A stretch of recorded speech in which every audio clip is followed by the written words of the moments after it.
গতকাল 16ই মার্চ বুধবার ঢাকা থেকে সকাল 11:45 ভোলার ইলিশের উদ্দেশ্যে রওনা করি।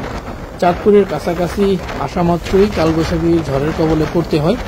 আর দেখতে পাচ্ছেন তীব্র বাতাসে সব উড়িয়ে নিয়ে যাচ্ছে।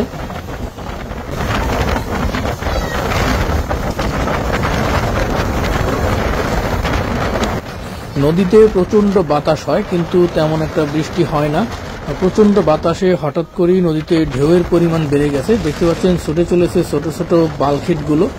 আর এখনো চাঁদপুরের কাছাকাছি আসেনি, মাত্রই চাঁদপুরের মোহনায় প্রবেশ করতেছি।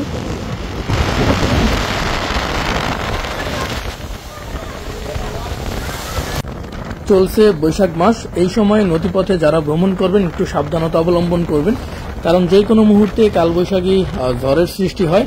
আর যখনই কালবৈশাখী ঝড় হয় তখন কিন্তু নদী অনেক উথাল হয়ে যায়, প্রচন্ড বাতাস থাকে, যার কারণে একটা রিস্কি থেকে যায়।